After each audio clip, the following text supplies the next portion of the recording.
নমস্কার বন্ধুরা, রাধে রাধে। আমি অঞ্জলি গুণ আবার চলে আসলাম একটা কৃষ্ণ কথা নিয়ে। আজকে বলবো বৃন্দাবনের এক তো ভক্ত আলবেলার গল্প। বৃন্দাবনে এক ভক্ত বৈষ্ণব মণ্ডলী ছিল। তারা রোজ দিনই গোবর্ধন পরিক্রমা করে টরে তারপরে বাঁকে বিহারী মন্দিরে এসে দর্শন করে যেত। রোজ দিনই তাদের এরকমই নিয়ম ছিল। তাই একদিন কি হয়েছে, সব ভক্তমণ্ডলী মিলে গেছে দর্শন করতে। আলবেলা নামে যে ভক্তটা ছিল, সেই ভক্ত বাঁকে বিহারী দর্শন করতে গেছে। আর আপনারা সবাই তো জানেন বাঁকে বিহারী বারবার পর্দা টানা হয়, তা পর্দা টেনে দিয়েছে। যেই খুলেছে সব ভক্তমণ্ডলী বলছে বাঁকে বিহারী লাল কি জয়। এবার আলবেলা কিছু দেখতে পাচ্ছে না, দেখে সিংহাসন খালি। হ্যাঁ, এবার বন্ধুরা বলছে কি বাঁকে বিহারী দেখা যায়, হ্যাঁ দেখছি কি সুন্দর লাগছে দেখতে। বললেও ভালো করে চোখ ঠোক ডোলে ঠোলে দেখছে না, দেখা যাচ্ছে না। তারপরে মনে মনে ভাবছে যে কি হলো, বাড়িতে চলে এসছে। এসে সারাদিন খায়নি, ঘুমায়নি, রাত্রেবেলায় ঘুম আসছে না, কি করবে, কেন বাঁকে বিহারী তাকে দর্শন দিল না, এই সে মনে মনে সারাদিন ভেবে যাচ্ছে। বৈষ্ণব মণ্ডলীর সঙ্গে অত কথাবার্তাও সে বলছে না। এটা কেমন মনের মধ্যে ফট করে যে বাঁকে বিহারী সবাইকে দর্শন দিল, আমাকে দর্শন দিল, এই মনে মনে আসে।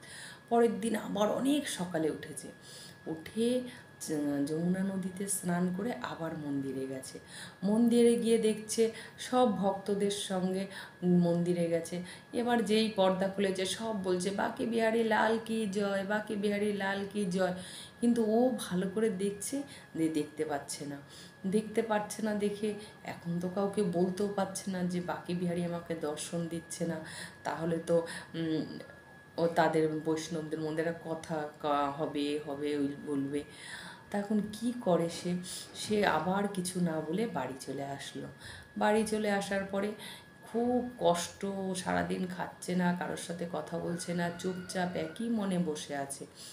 বসে থাকতে থাকতে পরের দিন আবার স্নান টান করে গেছে। বলছে আজকে যদি দর্শন না দেয় বাঁকে বিহারী, আজকে আর আমি এই প্রাণ রাখবো না বলে এবার গেছে। গিয়ে মন্দিরে দর্শন করতে গেছে, গিয়ে দেখছে যে এরকম পর্দা দেওয়া। এবার পর্দা যে খুলেছে সবাই বলছে বাঁকে বিহারী লাল কি, বৃন্দাবন লাল কি বলেছে। এবার ও দেখতে পাচ্ছে না, ভালোভাবে চোখ ঠোক ঢেলেও দেখতে পাচ্ছে না। সে চুপ করে কাউকে কিছু না বলে চলে আসলো।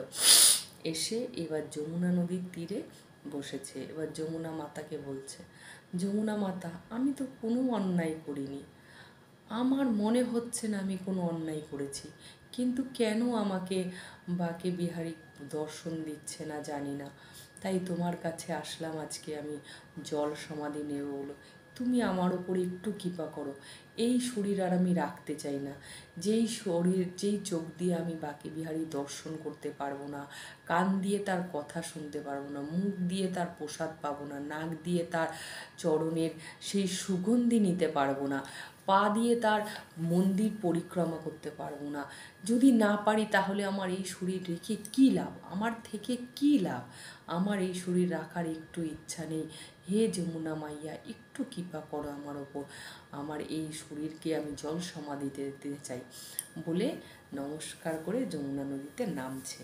নামতে নামতে এক কুষ্ঠরোগী এসে বলছে, ও বৈষ্ণব দাদা, দাঁড়ান দাঁড়ান দাঁড়ান। এবার বলছে আমাকে ডাকছো কেন?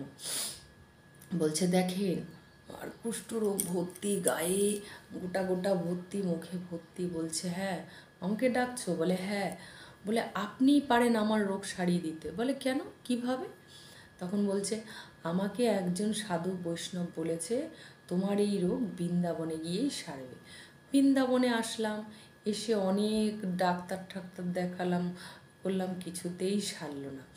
তারপরে একদিন আমার ঘুমিয়েছিলাম, স্বপ্নে দেখিয়েছে যে তুমি যদি বাঁকে বিহারীর কাছে বলো যে আমার রোগটা ভালো করে দিতে, সে ভালো করে দেবে। তাই তুমি আমার একটু রোগটা ভালো করে দাও, একটু বলো না বাঁকে বিহারী। এবার মনে মনে ভাবছে আমি নিজেই 3 দিন ধরে বাঁকে বিহারীর দর্শন পাচ্ছি না, আর তুমি আমার স্বপ্ন দেখেছো, আর আমি বললে তোমার রোগ ভালো হয়ে যাবে? বলে হ্যাঁ, একটু বলো না বাঁকে বিহারীর কাছে, আমি অনেক দিন ধরে বৃন্দাবনে রয়েছি খালি এই রোগটা একটু সারানোর জন্য। আমাকে একজন বৈষ্ণব ভক্ত বলেছিল যে তুমি বৃন্দাবনে যাও, তোমার রোগ সেরে যাবে।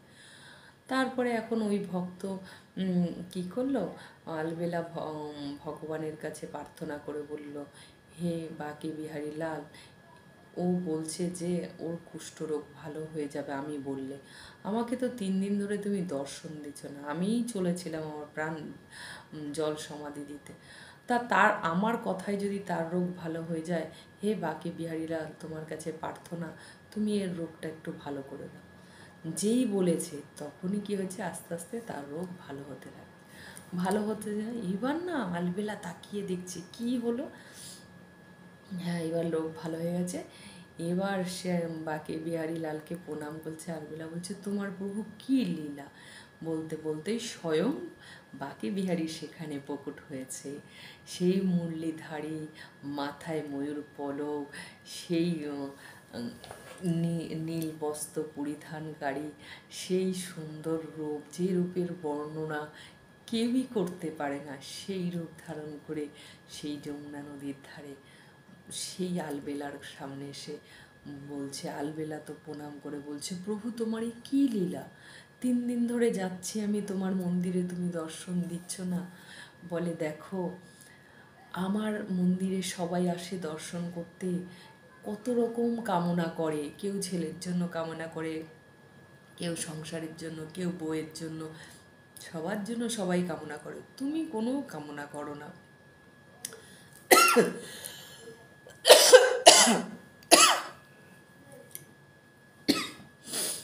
তাই আমার মনে হয় তোমাকে দর্শন দিয়ে আমি যেন ঋণী হয়ে যাচ্ছি তোমার কাছে।